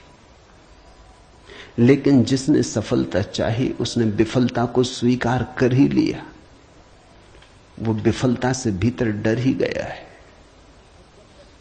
विफलता के कारण ही तो सफलता चाह रहा है। और जब जब सफलता चाहेगा तब तक विफलता का ख्याल आएगा। विफलता का ख्याल भी मजबूत होता चला जाएगा। सफलता तो कभी मिलेगी, लेकिन रास्ते पर यात्रा तो विफलता में ही बीतेगी। विफलता का भाव संघरीभूत होगा। वो इतना संघरीभूत हो जाएगा कि वही एक दिन प्रकट हो जाएगा। तब तुम कहते हो कि हमने तो सफलता चाही थी, लेकिन सफलता के चाहने में तुमने विफलता को चाह लिया। लाओजू ने कहा है सफलता चाही विफलता मिलेगी। अगर सचमुच सफलता चाहिए हो, सफलता चाहना ही मत, फिर तुम्हें कोई विफल नहीं कर सकता। तुम कहते हो हमने सम्मान चाहा था, अपमान मिल रहा है। सम्मान चाहता ही वही व्यक्ति है जिसका अपने प्रति कोई सम्मान नहीं। वही तो दूसरों से सम्मान चाहता है। अपने प्रति जिसका अपमान है वही तो दूसरों से अपने अपमान को भर लेना चाहता है, ढांक लेना चाहता है। सम्मान की आकांक्षा इस बात की खबर है कि तुम अपने भीतर अपमानित अनुभव कर रहे हो। तुम्हें अनुभव हो रहा है कि मैं कुछ भी नहीं हूं, दूसरे मुझे कुछ बना दे, सिंहासन पे बिठा दे, फताकाएं फहरा दे, झंडे उठा ले मेरे नाम के, दूसरे कुछ कर दे। तुम भिखमंगे हो। तुमने अपना अपमान तो खुद कर लिया जब तुमने सम्मान चाहा, और यह अपमान गहन होता जाएगा। लाओसू कहता है मेरा कोई अपमान नहीं कर सकता क्योंकि मैं सम्मान चाहता ही नहीं। यह सम्मान को पा लेना है। लाओजू कहता है मुझे कोई हरा नहीं सकता क्योंकि जीत की हमने बात ही छोड़ दी, अब हराओगे कैसे? तुम उसी को हरा सकते हो जो जीतना चाहता है। अब ये जरा उलझा हुआ हिसाब है। इस दुनिया में सम्मान उन्हें मिलता है जिन्होंने सम्मान नहीं चाहा। सफलता उन्हें मिलती है जिन्होंने सफलता नहीं चाही। क्योंकि जिन्होंने सफलता नहीं चाही उन्होंने तो स्वीकार ही कर लिया कि सफल तो हम हैं ही, अब और चाहना क्या है। सम्मान तो हमारे भीतर आत्मा का है ही, अब और चाहना क्या है। परमात्मा ने सम्मान दे दिया तुम्हें पैदा करके, अब और किसका सम्मान चाहते हो। परमात्मा ने तुम्हें काफी गौरव दे दिया, जीवन दिया, यह सौभाग्य दिया कि आंख खोलो देखो हरे वृक्षों को, फूलों को, पक्षियों को, कान दिए सुनो संगीत को, जलप्रपात के मरमर को, बोध दिया कि बुद्ध हो सको। अब और क्या चाहते हो। सम्मानित तो तुम हो गए, परमात्मा ने तुम्हें प्रमाण पत्र दिया। तुम भिखारी की तरह किन से प्रमाण पत्र मांग रहे हो? उनसे जो तुमसे प्रमाण पत्र मांग रहे। ये बड़ा मजेदार मामला है। दो भिखारी एक दूसरे के सामने खड़े भीख मांग रहे। ये भीख मिलेगी कैसे? दोनों भिखारी हैं। तुम किससे सम्मान मांग रहे हो? किसके सामने खड़े हो? ये अपमान कर रहे हो तुम अपना, और यही अपमान गहन होता जाएगा। संतोष का अर्थ होता है देखो जो तुम्हारे पास है, देखो जरा आंख खोल के जो तुम्हें मिला ही है। ये अष्टावक्र की बड़ी बहुमूल्य कुंजी है, ये धीरे धीरे तुम्हें साफ होगी। अष्टावक्र की दृष्टि बड़ी क्रांतिकारी है, बड़ी अनूठी, जड़ मूल से क्रांति की है। संतोष और सत्य को अमृत के समान सेवन कर, क्योंकि असत्य के साथ जो जिएगा वो असत्य होता चला जाएगा। जो असत्य को बोलेगा, असत्य को जिएगा, स्वभावतः असत्य से घिरता चला जाएगा। उसके जीवन से संबंध विच्छिन्न हो जाएंगे, जड़ें टूट जाएंगी। परमात्मा में जड़ें चाहते हो तो सत्य के द्वारा ही वे जड़ें हो सकती हैं। प्रामाणिकता और सत्य के द्वारा ही तुम परमात्मा से जुड़ सकते हो। परमात्मा से टूटना है तो असत्य का धुआं पैदा करो, असत्य के बादल अपने पास बनाओ। जितने तुम असत्य होते चले जाओगे उतने परमात्मा से दूर होते चले जाओगे।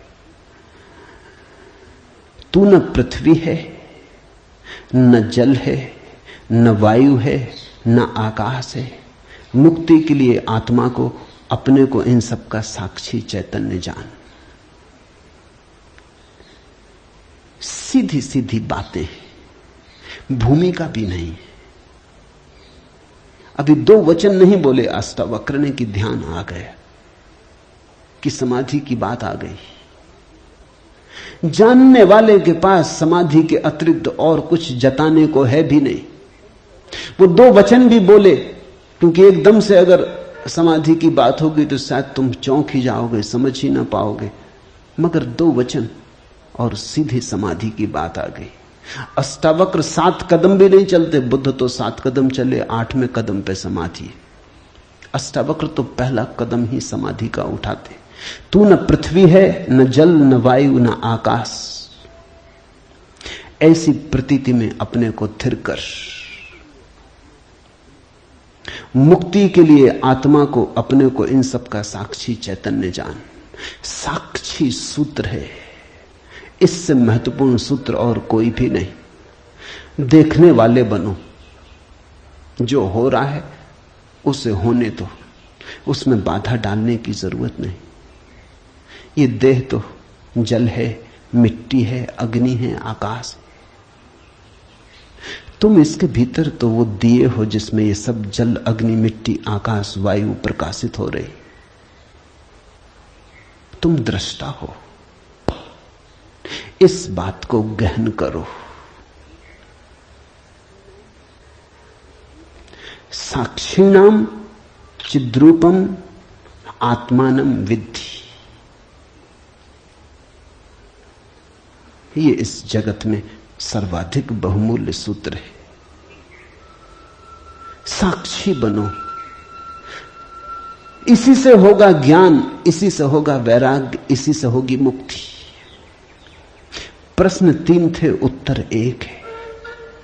यदि तू देह को अपने से अलग कर और चैतन्य में विश्राम कर स्थित है, तो तू अभी ही सुखी, शांत और बंध मुक्त हो जाएगा। इसलिए मैं कहता हूं यह जड़ मूल से क्रांति है। पतंजलि इतनी हिम्मत से नहीं कहते कि अभी ही। पतंजलि कहते हैं करो अभ्यास, यम नियम साधो, प्राणायाम, प्रत्याहार, आसन शुद्ध करो। जन्म जन्म लगेंगे तब सिद्धि है।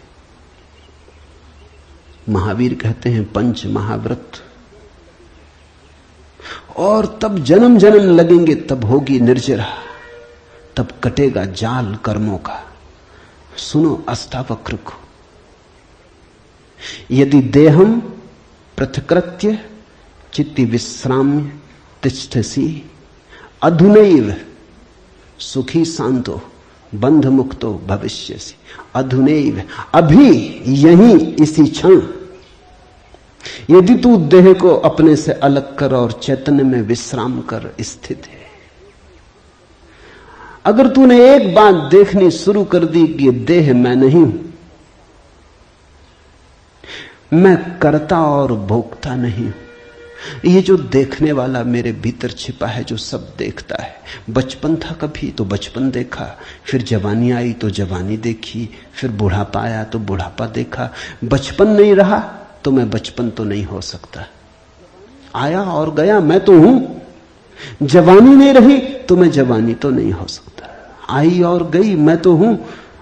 बुढ़ापा आया, जा रहा है, तो मैं बुढ़ापा नहीं हो सकता, क्योंकि जो आता है जाता है वो मैं कैसे हो सकता हूं। मैं तो सदा हूं।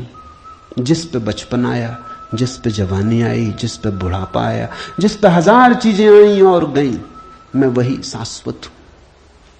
स्टेशनों की तरह बदलती रहती बचपन, जवानी, बुढ़ापा, जन्म, यात्री चलता जाता। तुम स्टेशन के साथ अपने को एक तो नहीं समझ लेते। पूना की स्टेशन पर तुम ऐसा तो नहीं समझ लेते कि मैं पूना हूं। फिर पहुंचे मनमाड़ तो ऐसा तो नहीं समझ लेते कि मैं मनमाड़ हूं। तुम जानते हो कि पूना आई गई, मनमाड़ आया गया। तुम तो यात्री हो, तुम तो दृष्टा हो जिसने पूना देखी, पूना आई। जिसने मनमाड़ देखा मनमाड़ आया। तुम तो देखने वाले हो। तो पहली बात, जो हो रहा है उसमें से देखने वाले को अलग कर लो, देह को अपने से अलग कर, और चैतन्य में विश्राम। और करने योग्य कुछ भी नहीं है। जैसे लाओत्सु का सूत्र है समर्पण, वैसे अष्टावक्र का सूत्र है विश्राम, रेस्ट। करने का कुछ भी नहीं है। मेरे पास लोग आते हैं, वो कहते हैं ध्यान कैसे करें। वो प्रश्न ही गलत पूछ रहे हैं। गलत पूछते हैं तो मैं उनको कहता हूं करो। क्या करोगे? तो उनको बता देता हूं कि करो, कुछ ना कुछ तो करना ही पड़ेगा। अभी तुम्हें करने की खुजलाहट है तो उसे तो पूरा करना होगा। खुजली है तो क्या करोगे? बिना खुजाए नहीं बनता। लेकिन धीरे धीरे उनको करवा करवा के थका डालता हूं। फिर वो कहते हैं अब इससे छुटकारा दिलवाओ। अब कब तक ये करते रहे? उनको तो मैं तो पहले ही राजी था, लेकिन तुम्हें समझने में जरा देर लगी। अब विश्राम करो। ध्यान का आत्यंतिक अर्थ विश्राम है। चित्ती विश्राम में तिष्ठसि, जो विश्राम में ठहरा देता अपने चेतना को, जो होने मात्र में ठहर जाता, कुछ करने को नहीं। क्योंकि जिसे तुम खोज रहे हो वो मिला ही हुआ है। क्योंकि जिसे तुम खोज रहे हो उसे कभी खोया ही नहीं, उसे खोया नहीं जा सकता। वही तुम्हारा स्वभाव है। अयम आत्मा ब्रह्म, तुम ब्रह्म हो, अनल हक, तुम सत्य हो। कहां खोजते हो? कहां भागे चले जाते हो? अपने को ही खोजने कहां भागे चले जाते हो? रुको, ठहरो। परमात्मा दौड़ने से नहीं मिलता, क्योंकि परमात्मा दौड़ने वाले में छिपा है।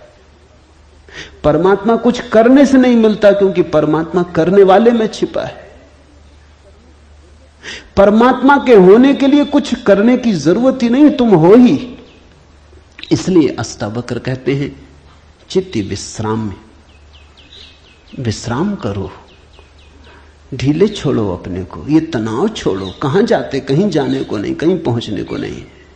और चैतन्य में विश्राम, तो तू अभी ही इसी क्षण अधुनैव सुखी शांत और बंध मुक्त हो जाएगा। अनूठा है वचन, नहीं कोई और शास्त्र इसका मुकाबला करता है। तू ब्राह्मण आदि वर्ण नहीं, और न तू कोई आश्रम वाला है, और न आंख आदि इंद्रियों का विषय। असंग और निराकार तू सबका विश्व का साक्षी है, ऐसा जानकर सुखी हो। अब ब्राह्मण कैसे टीका लिखे? तू ब्राह्मण आदि वर्ण नहीं। अब हिंदू इस शास्त्र को कैसे सिर पे उठाएं? क्योंकि उनका तो सारा धर्म वर्ण और आश्रम पे खड़ा है। और ये तो पहले से ही अष्टावक्र जड़ काटने लगे। वो कहते हैं तू कोई ब्राह्मण नहीं है, न कोई शूद्र है, न कोई क्षत्रिय है। ये सब बकवास है, ये सब ऊपर के आरोपण है, ये सब राजनीति और समाज का खेल है। तू तो सिर्फ ब्रह्म है, ब्राह्मण नहीं, क्षत्रिय नहीं, शूद्र नहीं। तू ब्राह्मण आदि वर्ण नहीं, और न तू कोई आश्रम वाला है, और न तो यह है कि तू ब्रह्मचर्य आश्रम में है कि गृहस्थाश्रम में है कि वानप्रस्थ की संन्यास। कोई आश्रम वाला नहीं है। तू तो इन सारी स्थानों के भीतर से गुजरने वाला दृष्टा साक्षी। अष्टावक्र की गीता हिंदू दावा नहीं कर सकते हमारी। अष्टावक्र की गीता सबकी है। अगर अष्टावक्र के समय में मुसलमान होते, हिंदू होते, ईसाई होते, तो उन्होंने कहा होता न तू हिंदू है, न तू ईसाई है, न तू मुसलमान है। अब ऐसे अष्टावक्र को कौन मंदिर बनाए? इसके लिए कौन इसके शास्त्र को सिर पे उठाए? कौन दावेदार बने? क्योंकि ये सभी का निषेध कर रहे हैं। मगर ये सत्य की सीधी घोषणा है, असंग और निराकार तू सबका विश्व का साक्षी है, ऐसा जानकर सुखी हो। अष्टावक्र ये नहीं कहता कि ऐसा तुम जानोगे तो फिर सुखी होगे। वचन को ठीक से सुनना। अष्टावक्र कहते हैं ऐसा जानकर सुखी हो। न त्वम विप्रादिको वर्णनो नाश्रमी नाक्ष गोचरा असंगो असि निराकारो विश्व साक्षी सुखी भव। सुखी भव, अभी हो सुखी। जनक पूछते हैं कैसे सुख होगा, कैसे बंधन मुक्ति होगी, कैसे ज्ञान होगा। अष्टावक्र कहता है अभी हो सकता, क्षण मात्र की भी देर करने की कोई जरूरत नहीं है। इसे कल पर छोड़ने का कोई कारण नहीं, स्थगित करने की कोई जरूरत नहीं। ये घटना भविष्य में नहीं घटती, या तो घटती है अभी या कभी नहीं घटती। जब घटती है तब अभी घटती है, क्योंकि अभी के अतिरिक्त कोई समय ही नहीं है।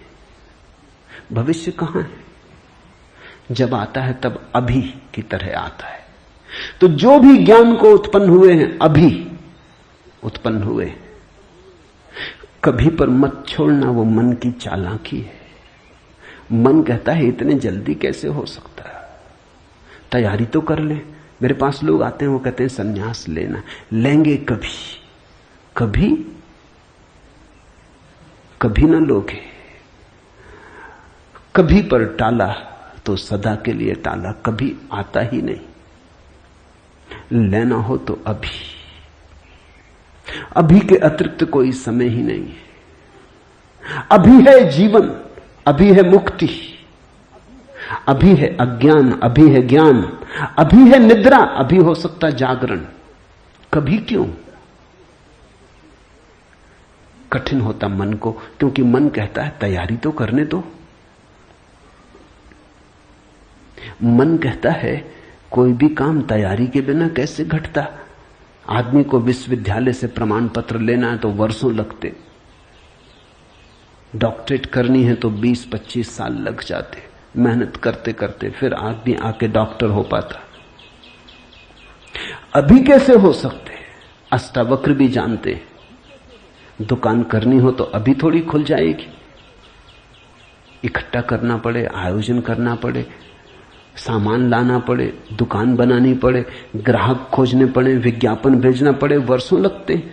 इस जगत में कोई भी चीज अभी तो घटती नहीं, क्रम से घटती है। ठीक है, अष्टावक्र भी जानते हैं, मैं भी जानता हूं, लेकिन एक घटना यहां ऐसी है जो अभी घटती है, वो परमात्मा है। वो तुम्हारी दुकान नहीं, न तुम्हारा परीक्षालय, न तुम्हारा विश्वविद्यालय। परमात्मा क्रम से नहीं घटता, परमात्मा घट ही चुका है। आंख भर खोलने की बात है, सूरज निकल ही चुका है। सूरज तुम्हारे आंख के लिए नहीं रुका है कि तुम जब आंख खोलोगे तब निकलेगा। सूरज निकल ही चुका है, प्रकाश सब तरफ भरा ही है, अहिर्निश गूंज रहा उसका नाद, ओंकार की ध्वनि सब तरफ गूंज रही है, सतत अनाहत चारों तरफ गूंज रहा है। खोलो कान, खोलो आंख। आंख खोलने में कितना समय लगता है, उतना समय भी परमात्मा को पाने में नहीं लगता। पल तो लगता, पलक के झपने में। पल का अर्थ ही होता है जितना समय पलक को झपने में लगता उतना पल, मगर परमात्मा को पाने में पल भी नहीं लगता।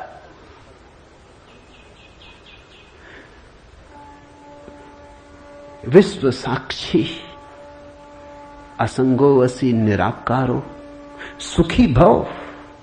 अभी हो सुखी। उधार नहीं है अष्टावक्र का धर्म, नगद, कैश।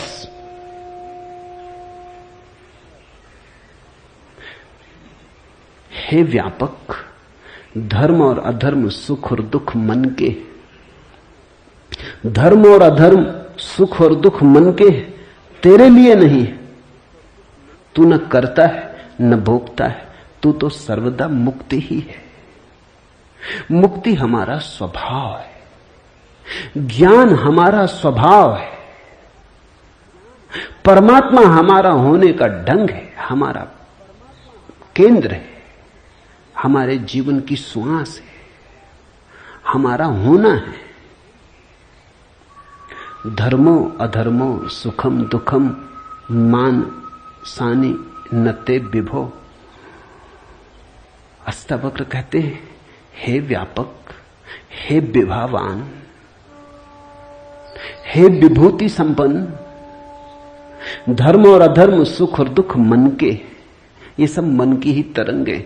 बुरा किया, अच्छा किया, पाप किया, पुण्य किया, मंदिर बनाया, दान दिया, सब मन के। न कर्तासी न भोक्तासी मुक्त एवासी सर्वदा। तू तो सदा मुक्त है, तू तो सर्वदा मुक्त है। मुक्ति कोई घटना नहीं है जो हमें घटानी। मुक्ति घट चुकी है हमारे होने में। मुक्ति से बना है ये अस्तित्व, इसका रोआ रोआ रंच रंच मुक्ति से निर्मित है। मुक्ति है धातु जिससे बना है सारा अस्तित्व। स्वतंत्रता स्वभाव है ये उद्घोषणा। बस समझी कि क्रांति घट जाती है, समझने के अतिरिक्त तो कुछ करना नहीं। ये बात ख्याल में उतर जाए, तुम सुन लो इसे मन भर के बस। तो आज इतना ही कहना चाहूंगा। अष्टावक्र को समझने की चेष्टा भर करना। अष्टावक्र में करने का कोई इंतजाम नहीं है, इसलिए तुम ये मत सोचना कि अब कोई तरकीब निकलेगी जो हम करेंगे। अष्टावक्र कुछ करने को कहते ही नहीं। तुम विश्राम से सुन लो, करने को कुछ होने वाला ही नहीं है, इसलिए तुम कॉपी वगैरह नोटबुक लेके मत आना कि लिख लेंगे, कुछ आएगा सूत्र तो नोट कर लेंगे, करके देख लेंगे। करने का यहां कुछ काम ही नहीं है, इसलिए तुम भविष्य की फिक्र छोड़ के सुनना। तुम सिर्फ सुन लेना, तुम सिर्फ मेरे पास बैठ के शांत भाव से सुन लेना, विश्राम में सुन लेना। सुनते सुनते तुम मुक्त हो जा सकते हो। इसलिए महावीर ने कहा है कि श्रावक मुक्त हो सकता है सिर्फ सुनते सुनते। श्रावक का अर्थ होता है जो सुनते सुनते मुक्त हो जाए। साधु का तो अर्थ ही इतना है कि जो सुन सुन के मुक्त ना हो सका, थोड़ा कमजोर बुद्धि का है, कुछ करना पड़ा। सिर्फ कोड़े की छाया काफी न थी,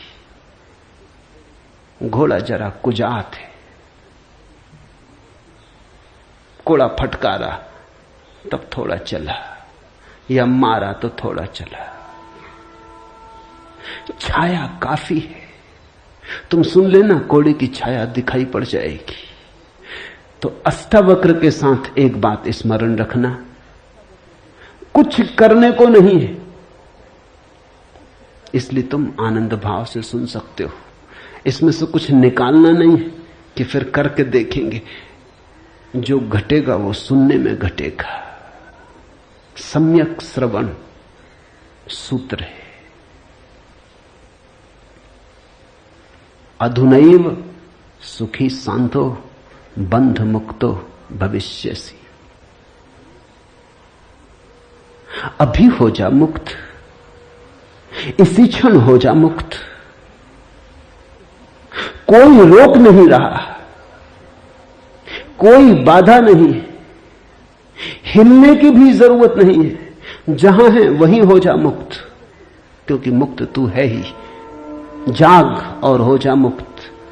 असंगो वसी निराकारो विश्व साक्षी सुखी भव। हो जा सुखी। एक पल की भी देर करने की कोई जरूरत नहीं।